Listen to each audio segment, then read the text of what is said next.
Attention à pas rentrer dans la moto qui est juste là. Mais... Ah, voilà, si vous voyez Olivia, ne vous inquiétez pas, c'est ma conduite, je pense qu'il la questionne. On a déjà pris 135 € d'amende. J'ai progressé à la volée comme tu peux voir. Je vois ça a bossé. Tu l'as dit mourir 3 fois, hein, surtout toi, mais... Salut Max. Ah, elle soupe sur le poignet. Hey.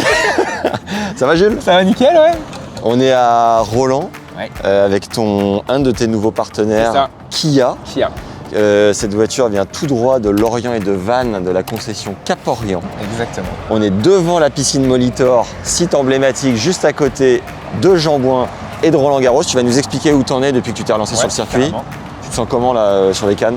Je me sens bien sur les cannes, physiquement nickel, tennistiquement tout va bien aussi. Voilà. Tu avais l'objectif Roland-Garros, donc tu vas pouvoir nous dire Carrément. où t'en es, comment tu le vis. Je vais conduire. Ouais. J'espère que t'es serein là-dessus. Écoute, on va voir. Hein, La voiture est souple? Elle est très souple. Top. Ça va bien. Je t'emmène dans un endroit sympa, on va faire un peu de volley et puis tu vas nous raconter ton histoire. C'est pas mon meilleur coup, mais bon, je vais essayer de gérer. À l'intersaison, t'as bossé un peu la volée ou pas? Un petit peu, ouais. Allez, on y va. Ok, alors petite précision, on a juste à l'arrière Olivia qui est directrice commerciale donc de la concession où tu as récupéré ton automobile. Et Jules, sans plus tarder, raconte-nous du coup comment tu as vécu le fait de te relancer sur le circuit, ça fait maintenant 1 an et demi je crois. C'est ça. Et malheureusement de ne pas avoir rempli l'objectif de base qui était qualification au qualif de Roland-Garros. Au qualif de Roland 2023. Écoute, je le vis plutôt bien. Ouais. Franchement, ça a été. En fait, du coup, j'ai fini 320e mondial. Ouais. Et pour être dans le cut de Roland, il faut être 230. Donc, j'étais assez loin. Ça aurait été dur de toute façon d'être dans le cut. Ouais. Donc après, j'ai forcément demandé une wildcard, une invitation. Ouais. Entre 230 et mon classement 320, il y avait quand même 10 joueurs. Pour aller, je crois, 7 ou 8 wildcards disponibles. Elle se fait quand la demande? Elle se fait, je crois, un mois avant. D'accord. 3 semaines avant. Ouais. Et donc je savais que ça allait être compliqué. Il y a effectivement beaucoup de jeunes devant moi, mieux classés. Il y en a aussi qui étaient derrière moi et qui ont été pris. Donc voilà, mais ils ont globalement pris les jeunes. Donc dans ma tête, je le savais, c'est un peu la politique de la Fédé depuis des années, donc je le savais, je n'allais pas être pris. Ouais. Si j'étais pris, ça aurait été une surprise incroyable, mais voilà, je m'étais attendu à cette réponse, quoi. Donc quand j'ai su, j'ai pas été déçu en soi parce que je le savais. Je vois Olivia qui met des petits coups de regard de temps en temps. Voilà, si vous voyez Olivia, ne vous inquiétez pas, c'est ma conduite, je pense qu'il la questionne. On a déjà pris 135 € d'amende. C'est bon esprit. 3 points aussi. Hein. 3 points, mais c'est pour qui les 3 points? Je vous signale qu'il y a une caméra qui vous regarde. C'est cadeau, c'est en train de se passer. Donc, on t'a dit non. Voilà. Et toi, de base, sur les résultats, parce que ça se joue aussi avant d'avoir une éventuelle wildcard sur tes résultats propres, c'est quoi ton sentiment à l'intérieur? Bah écoute, moi j'ai fait un super début de saison. Écoute, j'ai gagné mon premier tournoi enfin depuis ma reprise, donc à Montréal, à 25 000 $. Ouais. J'en ai gagné un deuxième ensuite à Nottingham. En plus, j'ai fait 2 finales, une demi-finale. À la race, je suis pas si mal, j'étais 260. D'accord. La race, c'est le classement entre janvier et maintenant, en gros. Ouais. Donc en fait, j'étais vraiment parmi les 250 meilleurs joueurs depuis le début d'année. Donc c'est quand même pas si mal et je joue bien, etc. Donc voilà, après, il y a d'autres joueurs aussi, évidemment, qui jouent aussi très bien au tennis, qui sont jeunes, sont des espoirs. Tu as fait pas mal de tournois l'année dernière à proximité, je crois, entre Portugal, Espagne. Là, tu t'es un peu plus exilé, tu es allé au Canada, Angleterre. Qu'est-ce qui change? Non, en fait, je suis allé à Montréal parce qu'en fait, il y avait une tournée au Portugal de 5-6 tournois. Ouais. Et en fait, c'est en Algarve, donc c'est génial, c'est super, il fait beau, c'est en mars, c'est facile d'accès. Et il y a 5-6 tournois à 5 km chacun. Okay. Et donc, du coup, c'était très fort. Beaucoup de joueurs sont venus ici. Ouais. J'ai fait un premier tournoi, j'ai perdu contre un mec au deuxième tour qui a été 150, qui a été 410, je crois. Et en fait, après, j'avais le choix entre rester au Portugal. Ouais. Et être limite de rentrer dans le tableau final, qualif ou tableau final, ou alors aller à Montréal et être tête de série 3 direct. Ok, traverser le monde quand même. Traverser le monde, il y avait 2 tournois de suite et je me suis dit, allez go, ça se trouve, c'est là-bas que ça se passe, et le tremplin va être là-bas. Et du coup, j'y suis allé, écoute, j'ai fait le...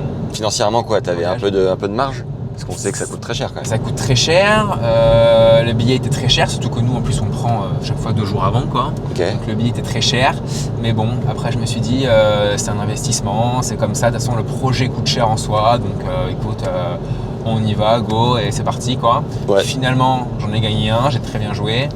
On a été hébergé chez Daybreaker, donc Ouais. on n'a pas payé l'hôtel pendant 15 jours, donc ça a remboursé amplement le billet d'avion, tu vois, donc ça c'est cool. Ouais. Et puis j'ai gagné mon premier tournoi, donc j'ai aussi eu un prize money, ce qui a pu vraiment rembourser. Je crois que sur les 2 semaines, je sais plus ce que j'ai annoncé dans la vidéo, je crois que je suis en positif peut-être ou négatif de 400 €, je sais plus. D'accord. Ouais, c'est incroyable. Ouais. C'est incroyable l'investissement que ça demande versus ce que ça rapporte. Ouais. Et 2 questions, c'est dormir chez des breakers en termes de confort, de récup et d'influx. Comment ça t'impacte sur le cours? Et tu disais que le projet global coûtait cher, c'est-à-dire il coûte combien? Alors, dormir chez Daybreaker, moi déjà je trouve ça génial, parce Ouais. que c'est une communauté très engagée, Ok. et donc je vais à leur rencontre quoi. Donc ça c'est vraiment un kiff. Je tombe que sur des pépites, Ah ouais? franchement des mecs géniaux. Ouais. Donc ça c'est vraiment top. Non, franchement, on est toujours bien reçus, ils sont toujours très sympas. J'ai vu que tu avais un amour particulier pour un Golden Retriever. Ça fait très plaisir. Exactement. Je t'ai exactement, découvert ouais. à travers ce chien. C'est ça. C'est ça. Et puis, écoute, le projet coûte évidemment cher parce que j'ai des frais. Baptiste, hein, le vidéaste, à payer tous les mois. J'ai Ouais. un deuxième vidéaste qui s'occupe des 2 dernières heures de montage. Qui sont dédiés à quoi ces heures-là? Non, c'est le montage là. C'est, je crois, la couleur, le son, D'accord. musique, le score. Parce que Baptiste sait pas faire ou parce qu'il n'a pas sait envie de le faire? mais c'est juste qu'en fait que quand je le gagne time. des matchs, Ouais. en fait il n'a pas le temps, il faut qu'il refilme tout de suite les autres matchs. Il n'a D'accord. pas le temps de commencer les montages des jours précédents et donc du coup comme ça l'aide un petit peu. Et c'est quelqu'un que tu payes à la vidéo ou... Ouais, c'est ça exactement la vidéo. Ok. Voilà. Après il y a un troisième monteur qui s'occupe de tout ce qui est les réels Instagram et les vidéos TikTok. C'est pas Léo? Non, Non. c'était Léo Ouais. et en fait ça s'est arrêté. Lui il a travaillé pour d'autres entreprises, etc. Ah, c'est Hollywood autour de toi. C'est ça.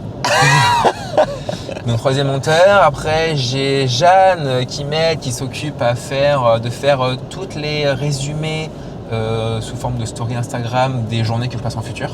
D'accord. Donc ça on fait ça au jour le jour. Ouais, mais c'est-à-dire des résumés.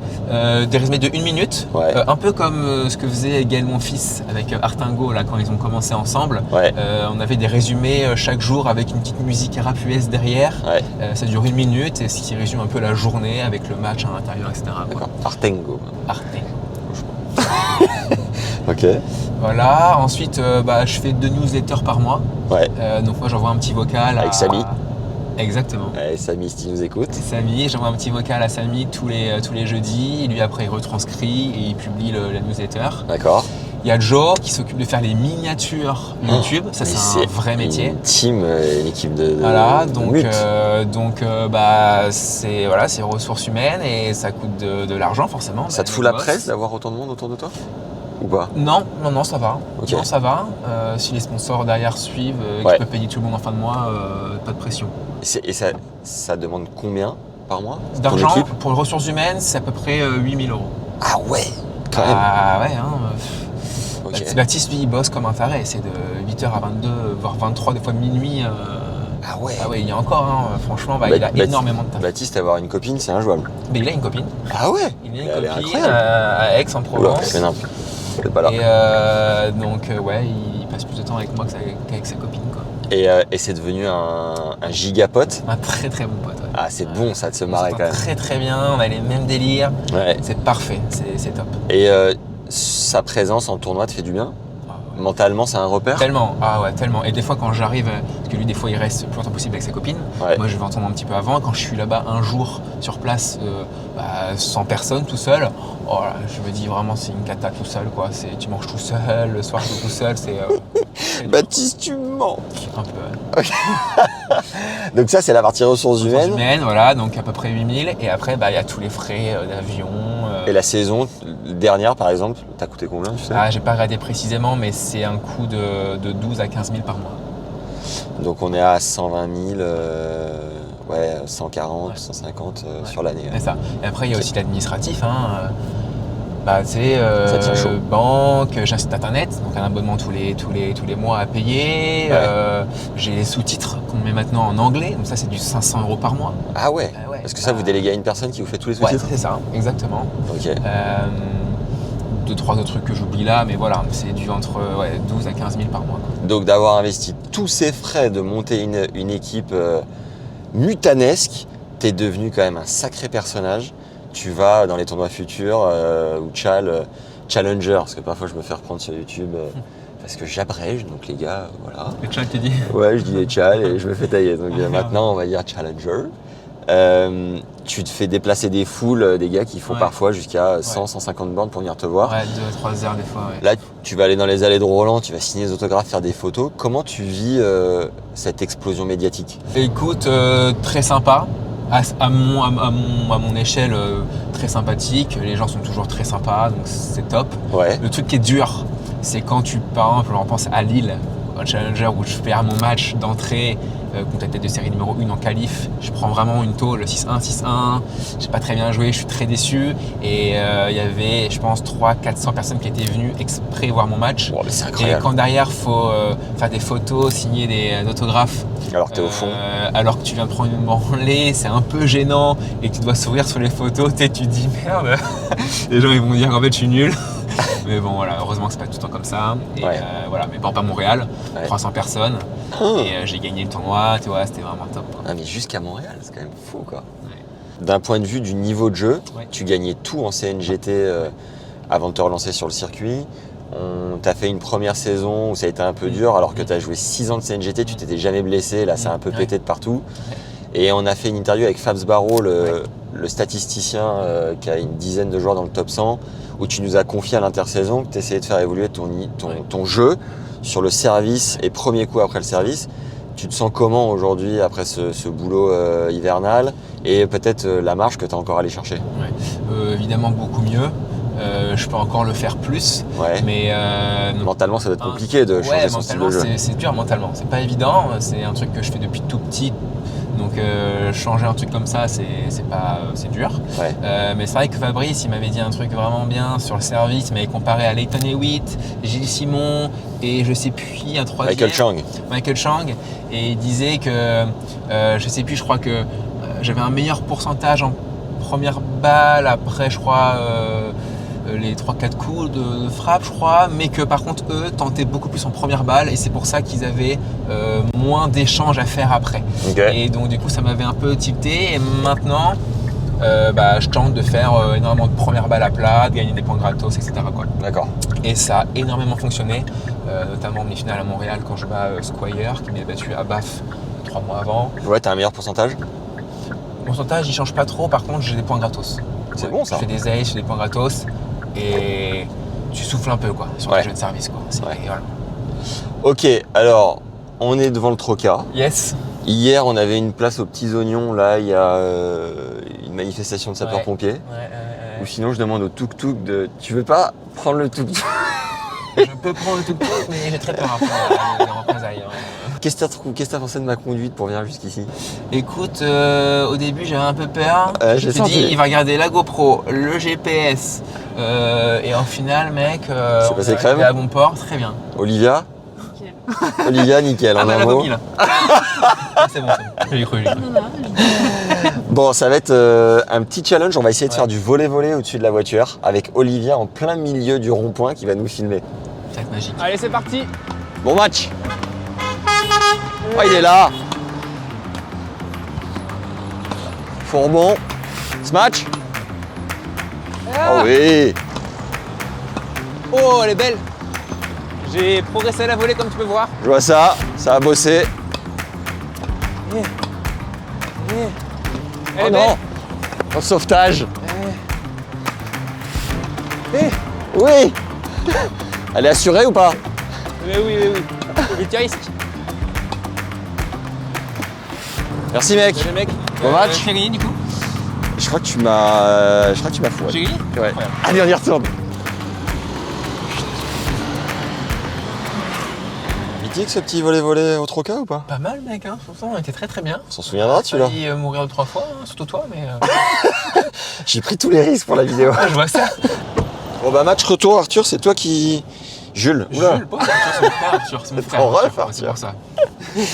Match retour, c'est toi qui conduis. Allez, Comme ça tu vas pouvoir nous expliquer C'est un parti. peu on. ce que tu ressens au Carrément. volant de ce bolide. Déjà, je crois que toi à l'époque, on va reparler de ta carrière après, mais t'avais une voiture où il fallait rentrer Oh là là. la clé à l'ancienne dans la portière. Exactement, j'avais aucune option, c'était ma première voiture, hein, 18 ans. Hein. Et donc du coup je passais d'une voiture où il y avait 0 option, un truc un peu horrible, Ouais. à la Kia Sportage GT Line Premium, full option, Ouais. franchement une tuerie quoi. T'es Ouais, au top de ton game. Ouais, j'ai halluciné. T'arrives en tournoi, t'es frais quoi. C'est ça, ouais. Quand je fais en tournoi, parce que vu que je joue pas tout le temps en France, mais quand je joue en France, j'essaie de la prendre. Ouais. Ouais, on est bien quoi, on est confort. Et le rapprochement avec Cap-Orient, les concessions de Vannes et de Lorient, Ouais, Alors- Elisabeth et Olivia qui sont Ouais. les deux patronnes, c'est ça. comment ça s'est fait? Alors en fait, moi j'avais au tout début de mes vidéos un ostéopathe qui me suivait à plein temps, Ouais. Flo, alias El Raton pour ceux qui suivent les vidéos. Ok. Et du coup, un de ses meilleurs amis c'était Vincent Astolfi qui bosse chez Kia Ouais. et du coup qui m'a mis en relation avec Olivia à Vannes, voilà, Ouais. la concession à Vannes. Ok. Et tu te Et sens faire partie de la famille un peu? Bah grave, et du coup on a une bonne petite team là, il y a Bastien Fazacani qui est coach sur le circuit WTA. Je crois qu'il faut faire demi-tour. C'est gagné. Parfait, on va faire demi-tour. Donc il y a Bastien Fazacani, il y a Alizé Cornet dans Ouais. la team, il y a Selena. Jani Sisevic. Jani Sisevic, Jamais facile à dire. c'est ça. Et je sais pas où je vais là. Ouais, c'est ça. aller par là Ouais, je pense. Et je crois que c'est tout, on est 4. Hein. Ok. On est 4 dans la team, donc c'est vraiment top. Et on se sent bien quoi. Et puis Vous êtes choyés? exactement, on est bien choyé, et c'est le plus important. Attention à ne pas rentrer dans la moto qui est juste là, ça, c'est aussi important. Et dans la voiture là. Olivia, j'espère que tu ne stresses pas trop. À gauche, Heureusement là. que je suis plus au volant, ça j'aurais fronté à tous les ouais, coups. c'est bon. Ok, t'es bientôt à 100 000 abonnés, je crois, hein, sur Écoute, YouTube. Ouais, on est à 87 000 abonnés. C'est de plus en plus dur, forcément. Tu penses que le marché français il peut monter jusqu'où sur YouTube? Bah, écoute, je sais pas. Tout ce que je sais, c'est qu'il y a 50% des gens qui regardent les vidéos qui ne sont pas abonnés. Donc déjà, Ah ouais. ouais. Donc, Pourquoi ils cliquent pas sur le bouton, les gars? Je comprends pas. écoute, je sais pas, mais écoute, de toute façon, à chaque fois, en fin de vidéo, on demande, tu connais le truc, hein, à s'abonner, etc. Donc, Ouais. on peut encore. Et puis pour nous, c'est important parce que pour rechercher des sponsors, il faut justifier. les sponsors regardent le nombre d'abonnés, le nombre de vues, etc. Donc, c'est important pour nous que les gens s'abonnent. Quoi. La moyenne d'âge de ton audience, c'est quoi? 18-35. D'accord. Ouais. Et t'as arrêté les formations, non? Ouais, alors moi j'ai arrêté depuis déjà un petit bout de temps, depuis 1 an. Ouais. Parce que j'en avais fait énormément, je tournais un peu autour du pot, c'était un peu redondant et donc du coup je me sentais plus Ok. de faire de formation. Quoi. D'accord. Tu te donnes combien de temps encore si toutefois t'avais une limite de temps à te donner? Ça c'est une bonne question qu'on me pose souvent et j'ai du mal à répondre. Tout dépend un peu forcément de mon classement. Donc là c'est sûr, c'est que là je mets encore 1 an jusqu'à Roland prochain. Ouais. Si je fais Roland prochain, évidemment, je continue, c'est évident. Est-ce que si je le fais pas, ça dépend. Si je suis 800, oui, à voir. Si je suis 290, à voir aussi. Ça dépend un peu de tout ça, quoi. Mais voilà, du moment que ça me plaît, que je kiffe toujours faire ce que je fais, parler aux gens, montrer un peu, parler à la cam, voyager, parce que j'ai 31 ans, je prends 32. J'ai aussi plus ou moins envie de construire quelque chose avec quelqu'un. Tu m'étonnes. T'es célib, là? Rencontrer quelqu'un, je suis célibataire. Ok. Donc ça me trotte aussi un petit peu, tu vois. Je sais que voyager comme ça tout le temps, depuis que je suis à Cannes, j'ai mis aussi un peu de côté mes relations avec mes potes. Je les vois presque plus. Ouais. Mes parents, je les vois presque plus non plus. Donc voilà, une vie un peu posée, tu rencontres quelqu'un, tu vois tes amis, tes potes, ta famille, c'est quand même aussi important, quoi. Ouais, tu Donc à voir aussi de ce côté-là comment je suis, quoi. Et ok. En termes de niveau de jeu, je pense que tu peux aller chercher où?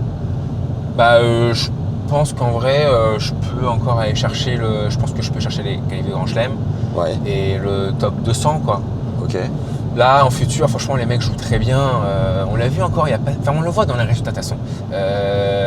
Je sais plus là, bah si, là, au calife de Roland, là, il y a, enfin, le jeune Arthur Géa, là, qui est 900, qui a failli battre un mec qui est 140, quoi. Ouais. Liam Brody, un anglais, quoi. Et en fait, bah, moi je le dis dans mes vidéos, mais c'est là où on se rend compte que j'espère quand je vais passer en challenger, je vais jouer des mecs 100, 150, bah, je vais gagner et ça montrera que un mec qui est 800 et que je peux perdre, des fois il joue aussi bien qu'un mec qui est 150 sur un match, quoi. Ce que je dis souvent, quoi. Donc je me dis que ouais, quand je vais commencer les challengers, il suffit de bien jouer, être heureux, réaliser un peu les objectifs que je me suis fixés et peut-être que ça peut bien fonctionner, quoi. Ta marge de progression, elle est où principalement? Il y en a encore plein, quoi. Partout? Ouais, Un peu à tous les niveaux? Ah ouais, franchement, ouais, je peux encore beaucoup mieux faire, quoi. Mentalement, tu sens que tu as des blocages? Ouais, bien sûr, ouais. Ouais, bien sûr, ouais. Tu bosses dessus? Ouais, sur moi-même, quoi. Comment? J'avais un préparateur mental que j'ai vu quelques fois. Là, on s'appelle un peu moins en ce moment, mais il m'a aidé pas mal à débloquer quelques trucs. Ouais. Mais sinon, c'est principalement moi et moi, quoi. Tu peux nous donner, sans rentrer dans l'intime, un ou deux exemples concrets où les gens pourraient se dire moi aussi je bloque là-dessus, s'identifier et faire péter le déclic. Enfin, t'as un truc concret ou pas? Bah écoute, par exemple, ouais, bien sûr, au service à plat. En fait, moi, j'envoyais pas le service à plat parce que j'avais peur un peu sur mes secondes balles. Je n'étais pas à l'aise sur mes secondes balles. Du coup, je faisais des premières secondes pour éviter de jouer des secondes balles. J'ai exactement le même truc. Voilà. Et pourtant, l'entraînement, tout va bien. Je fais des secondes balles très kickées, il y a beaucoup d'effets, nickel. Mais arrivé en match, un peu plus compliqué. Ouais. Et sans le vouloir, j'ai fait un entraînement à la Mourat avec Thomas Lebouch et Marc Lajalle. Il y avait un objectif, on devait faire un set. On devait choisir soit entre avoir 3 balles de service ou soit, si on break le mec, on gagne 2 jeux. D'accord. J'ai choisi bien sûr le service parce que je bosse dessus. Et cet exercice m'a complètement débloqué. C'est-à-dire que j'envoyais une grosse première. Ouais. Si elle passait pas, une deuxième grosse première. Ah ouais, quand même. Et au pire, j'avais une seconde balle à faire. Et c'était un entraînement, donc ça allait aussi. Tu faisais pas ta classique première seconde en deuxième première balle? Eh non. Okay. Je cherchais vraiment l'ace et le point gagnant. Et je me suis rendu compte qu'en fait, j'avais même pas besoin de faire des troisièmes balles. Ah ouais. Tellement que ma première passée ou ma deuxième première balle passait. D'accord. Et ça m'a complètement débloqué. Et depuis ça, je sers très très bien. À Nottingham, je me suis fait breaker peut-être 3 fois dans la semaine quand j'ai gagné le tournoi. Alors que normalement, 3 fois un match, ça peut m'arriver. Ouais. Et en fait, je me suis dit, c'est fou, c'est que je sers bien, donc à 200, donc ce qui est pas dingue, mais ce qui est bien. Pour faire des aides, ça suffit si c'est sur la ligne, quoi. Ouais. Et vu que je suis un joueur qui break pas mal le mec dans un match, et forcément, du coup, bingo, quoi. Yes. Et voilà, du coup, j'ai gagné le tournoi, franchement, grâce à mon service, quoi. Énorme. Merci de nous partager ce petit tips. Une anecdote ou deux sympa à nous raconter avec des breakers ou en tournoi, un truc un peu drôle, une nana dont t'es tombé fou amoureux au Canada. J'aurais bien aimé. Tu nous as pas encore dit. J'aurais bien aimé. Alors ça, c'est pas arrivé malheureusement. Plus vraiment, non. Franchement, pas de grosses anecdotes à raconter, quoi. On s'est fait une grosse poutine au Canada avec des breakers. Ouais. Poutine, c'est le repas traditionnel là-bas, quoi. Ouais. Après les tournois, je précise. Mais non, il n'y a pas... La notoriété, ça aide avec les filles un peu ou pas? Avec les filles, alors il faut savoir que moi, je suis suivi par 90% de mecs. Parfait. Alors du coup, ça me donne quand même, quand même des filles qui suivent la chaîne. Ça réduit le scope. Mais non, ça aide pas forcément. Non. Ok. Ça aide pas forcément. Alors oui, j'ai des messages, bien évidemment. Ah. Bien évidemment. Ok. On va pas se mentir. Tu reçois des DM un peu engagés parfois? Oui, très engagé des fois, oui. Mais, hier encore? Non, pas hier, malheureusement. Mais voilà. Ah ouais, t'as des fans qui se lâchent un peu. Oui, ça arrive. Ça arrive. Ok. Au niveau des autres... Et attends, parce que moi j'aimerais savoir pour toi aussi du coup. Savoir quoi? Est-ce qu'il y a des filles qui t'écrivent Alors moi déjà... Comment à ce niveau-là? Parce que t'es quand même plus connu que moi quand même. C'est ce que j'allais dire. Je suis 1000 fois plus connu que toi. Non, en vrai, la communauté sur notre chaîne, elle est quand même moins importante, même si je commence à avoir un peu de notoriété. À Roland, là, c'est marrant, tu vois. On me demande 5-6 photos dans la journée. Là où toi, on va t'en demander 60, 80 peut-être.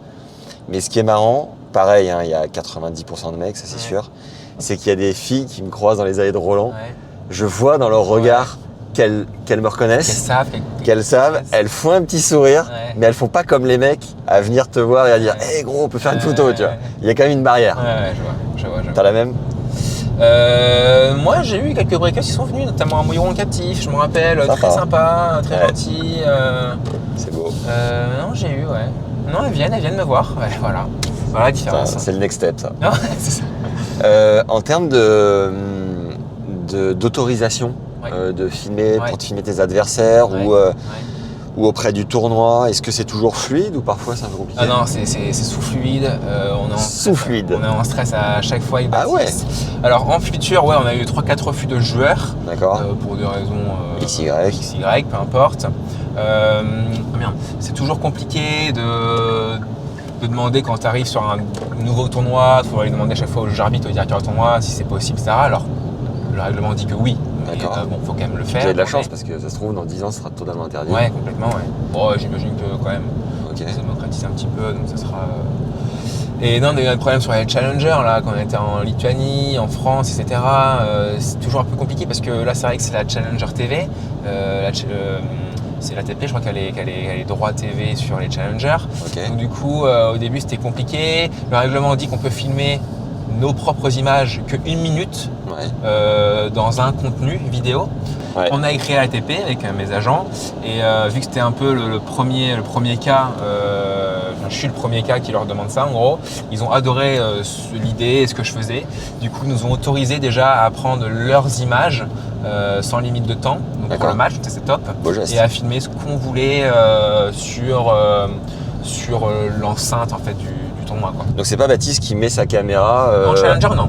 Ah En ouais. futur, oui. En challenger, on D'accord. prend les images de la challenger. C'est beau. Ok. Voilà. Mais au moins, ils ont accepté, on a l'autorisation de filmer n'importe quoi, donc ça, c'est vraiment top, quoi. Est-ce que mentalement ça a été dur de franchir le cap, de diffuser tous tes matchs et de te dire Tain, si je joue comme une. Au tout début, je me suis dit Brenne. ça, en fait. Ouais. Mais bon, je sortais de. Enfin, je jouais bien, j'ai gagné beaucoup de matchs en CNGT, donc il n'y aurait pas eu de problème. Mais c'est vrai que j'ai pensé à ça, je me dis si je perds tous les matchs, comment ça se passe? Ouais. Mais bon, le truc impossible, quoi. Donc voilà, mais bon, non, j'ai eu des bons résultats en CNGT tout le temps, j'ai fait l'Open de Caen et tout. Donc, Il y a eu un avant-après sur le moment où tu as commencé à commenter tes matchs sur tes vlogs, parce qu'avant tu le faisais pas. Ouais. Et tu as eu des retours, un engagement en plus, un watch time peut-être plus long ou pas forcément? alors, il y en a qui aiment Ouais. savoir ce que je pense, ce que je me dis à l'instant du match. Il y en a qui aiment un peu moins. D'accord. De toute façon, c'est sûr que dès qu'il y a des changements dans une vidéo, Ça bouscule. il y en a qui aiment, il y en a qui aiment pas, ça peut pas plaire à tout le monde. Pareil, quand Baptiste est arrivé, au début c'était moi qui me filmais avec mon iPhone. Ouais. Il y en a qui n'ont pas forcément aussi kiffé le changement, ils trouvaient que c'était plus authentique quand moi je filmais. Ouais. Bon, finalement, au bout d'un an, il n'y a pas photo. C'est Ouais. beaucoup mieux les vidéos comme ça, je trouve, m'étonnes. plus pro. Et puis je suis aussi plus naturel. Quand Baptiste est arrivé, c'était dur de parler en face d'une cam, alors qu'avant c'était Ouais. avec moi l'iPhone, c'était tout seul. Ouais. C'était pas évident, j'étais peut-être un peu moins naturel. Et là, c'était évidemment beaucoup mieux, quoi. T'as une idée de ce que tu veux faire après le tennis? Bonne question. Tu veux retourner dans les CNGT ou... Bonne question. En fait, tout dépend quand j'arrête le circuit ATP. Ouais. Donc, effectivement, si j'arrête dans 1 an, oui, je reprendrai forcément le circuit CNGT. Ouais. Jusqu'à ce que je puisse plus. Si c'est dans 3 ans, bah, voir si j'ai encore la force mentale de jouer au tennis, parce que j'aurai 35 ans. Voilà, non, ouais, je sais pas trop encore, c'est un peu flou, non, c'est un peu flou. En tout cas, bien sûr, au niveau de la chaîne, continuer à faire du contenu, ça sera autre, mais on réfléchit déjà sur des idées de contenu qu'on pourrait faire, quoi. T'as des projets fous qu'on te propose parfois? Non. Super. Non, j'ai Ok. aucun projet fou, D'accord. non, qu'on propose, non. Bon, là on longe le stade Roland-Garros sur la gauche avec le Philippe Chatrier. Ouais. Est-ce que tu aurais un souvenir en lien à ce Ah. cours en particulier, vraiment un truc qui t'a marqué profondément? Bah, moi, j'ai joué avec Roger sur le Châtrier, quoi. Ah oui, quand même. Murray aussi. Je pensais que tu allais nous dire Bautista Agut contre Ah non. Augustine Caleri en 88. Non, le mec nous dit je- qu'il a tapé avec la Roge. Ouais, C'est ouais, beau. Quelle la fête, quoi. Et d'ailleurs, je suis arrivé un petit peu en retard à l'entraînement, chose qui m'arrive jamais. Et en fait, je pensais que c'était sur l'anglais, j'attendais depuis un quart d'heure, et finalement, c'était sur le Châtrier, quoi. Et il te l'a reproché ou pas? Non, pas du tout. Ultra cool. Trop cool, je suis arrivé 5 minutes en retard du coup, vraiment trop cool et tout, quoi. Vous avez parlé un peu? Non, vu que je suis arrivé en retard du coup, il fallait enchaîner l'entraînement, quoi. À la fin, non? À la fin, non, pas trop. Mais moi, Ok. avec Roger, je jouais avec 6 6-7 fois avec lui, Ok. notamment au Masters en fin d'année à Londres. Ouais. On a tapé au Queens. Et du coup, c'était un peu plus intimiste. Et j'avais pu parler avec lui. Il y avait Arthur, mon frère jumeau, qui était là, Ouais. qui s'est fait tatouer RF ici. Et du coup, il lui a montré Roger, etc. Et c'était marrant. Et le bras qui tremble un peu? Ah ouais, complet. Ouais. Sérieux? Oh, les jambes. Ouais, non, fait. Bras et jambes, surtout les jambes. Et avec Roger, bon, c'est pas un truc comme avec Thiem ou Djokovic où c'est intense, c'est vraiment diag, revers. Il joue un peu en marchant. Et le lendemain, courbature, mais de l'espace au niveau des jambes, quoi, tellement j'étais tétanisé, quoi. Ah ouais. Ah ouais. Alors que j'avais pas couru du tout. Ok, donc là, ce qui est assez incroyable, c'est qu'on tourne cette interview en fonction de tes dispos aussi et puis de la présence sur Roland. Mais tu as récupéré ta voiture hier Hier, à Vannes. c'est ça. Tu peux nous raconter comment c'est passé? Bah en fait, j'ai pris le. Parce que je crois que tu as une histoire avec le tournoi aussi. Bah c'est ça en fait. En fait, j'ai pris donc le train Paris pour aller à Vannes. Ouais. Et en fait, j'ai pris la voiture avec Olivia qui m'a gentiment. C'est là, hein, Ouais, à droite là. qui m'a gentiment donné la voiture. Et après, j'ai fait Vannes-Paris en voiture, 4h30 de voiture. Et c'est quoi ton partenariat avec le. C'est le CNGT de Vannes, non? Non, en fait, c'est Kia qui est partenaire depuis, je crois, cette année, D'accord. avec le CNGT de Vannes, Ok. dans lequel j'ai participé 58 et que j'avais gagné, je crois, en 2016. Ok, top. Voilà, c'est ça l'histoire. Trop bien. Et la concession là-bas, elle est, je crois qu'ils ont pas mal de déco, ils ont vraiment joué le jeu autour du tennis. Ouais, je crois qu'ils ont une raquette de Selena dans la concession et entre Lorient et Vannes, ils ont un peu joué le jeu. Toi, tu leur as filé des affaires un peu? Non, j'ai même pas, Pas encore j'ai rien filé, pas encore. Ouais. Mais je le fais avec plaisir, bien sûr. Bon. Je sais pas si je casse une raquette, si on la met. Tu pètes des raquettes parfois sur le cours? Alors oui, moi ça m'arrive. Alors je Ah suis ouais très calme, très Ouais. zen, Mais d'un coup, mais ouais, normalement c'est 2 fois par an. d'accord. Voilà, faut que j'extériorise. Ouais. Et donc je la cache, je dis pas un mot, puis après je prends une autre raquette et c'est parti pour 8 mois, il se passe plus rien. Et tu prends une amende là-dessus? Non. Non? Non. Ok. Est-ce que tu fais souvent des FAQ sur ta chaîne YouTube? Là, on a pas mal balayé. Est-ce qu'il y a quand même une question ou deux sur laquelle je t'ai pas emmené, qui serait important de ouais, préciser? à tous les 10 000 abonnés, on fait une FAQ. Ouais. T'as posé de très bonnes questions, donc, franchement Oh. intéressantes. Merci. Mais là, comme ça, je vois pas forcément. Peut-être revenir sur ton jeu, vraiment un aspect, je sais pas, j'essaye de mettre à la place des breakers, Ouais. de ce qui vraiment vont chercher en regardant tes vidéos, le truc sur le service que tu nous as dit c'était Ouais. top, peut-être En fait, un autre déclic que tu as eu dans le jeu. Non, pas forcément d'autres déclics, mais en fait, les breakers, il y a 2 types de breakers. Il y en a qui vraiment kiffent le match, qui vont regarder vraiment tous les points, parce que ça les intéresse à fond. Ouais. Ça, c'est plutôt, je pense, je suis pas sûr, mais peut-être plus les débutants. D'accord. Et il y a les autres mecs, donc des mecs, des fois, à -2, -4, ils regardent des vidéos. Et en fait, ils kiffent plutôt les à côté. Ah ouais, typiquement, j'ai adoré te voir quand tu étais hébergé Ah ouais. au Canada. Ah ouais. Et puis te marrer, faire des parties de fléchettes. Ouais, Franchement, j'ai kiffé. c'est Je me vrai. suis dit, c'est cool parce qu'on apprend à connaître Oui. le mec c'est ça. en dehors du cours, à travers en plus sa communauté qui a l'air ultra cool. Ouais, c'est clair. Et puis, depuis quelques vidéos, quelques semaines, j'essaie aussi de prendre moi la caméra Ok. et de me filmer comme ça pour que ça soit un peu moins. Quand Baptiste il me dit, vas-y, mets-toi là, parce que la lumière et tout, puis hop, puis je suis droit, etc. Quoi. Ouais. J'essaie de prendre plus la caméra, je filme moi, je filme Baptiste, je fais un peu plus le con, pour que ça soit vraiment à la cool et que les gens aiment un peu plus. Quoi. Ah bah top. Merci Jules. De rien, Max, merci à toi. C'était cool. Top. Très smooth ta conduite. Ouais. J'ai bien aimé. Ça fait plaisir aussi de savoir où t'en es quand même, mine de rien. C'est gentil. Parce que c'est un beau projet. Mentalement, tu te bats. Ouais. Tu lâches rien. Non, j'essaye. Donc mec, je te souhaite le meilleur. C'est gentil, Pour de merci vrai. beaucoup. Tu fais quoi aujourd'hui à Roland là? Là, je vais à Lavazza. Ok. 13h-15h, au stand de Lavazza, je vais servir aux 3 cafés, Ouais. barista. Elle est belle. Et là, c'est ça. Après, entraînement à 16h30 à Maison Lafitte. Ouais. Voilà, une petite heure et demie sur terre battue. Et puis après, voilà, j'en ai Ouais, fini. même sur une journée activation, tu es présent sur l'entraînement quoi. Ouais. Tu lâches pas. Non. Et la nutrition, t'es comment? Je suis bien. Tu fais gaffe? Riz, viande blanche. T'es Ouais, sec? je fais gaffe. Je suis sec, regarde-moi ça. Ah, il est là le gars. T'es du genre à prendre sinon ou pas? Non, pas du tout. Ah, non, pas du tout. T'es une machine. De la chance. Ouais. Bon, abonnez-vous à la chaîne, mettez un petit like à cette vidéo, ça nous fera du bien. Et puis je vous dis à très bientôt et mec, good Merci luck. beaucoup. Ouais, Allez, à la prochaine. allez. Merci Kia, bisous à tous. T'as vécu toi à Paris, non? J'ai vécu 6 ans à Paris, Ok. juste après avoir vécu à Caen. Ouais. Je suis venu pour une copine, une fille. C'est pas vrai. Et si. Qu'est devenue cette fille? Eh bien, Est-ce que l'histoire le raconte? Eh oui, elle écoute plus trop de nouvelles là. Ah Là, on s'est quitté au bout d'un an et demi, voilà, je suis venu pour une fille, et après je suis resté, et ça a duré 6 ans. D'accord. Je suis dans le 16e, dans le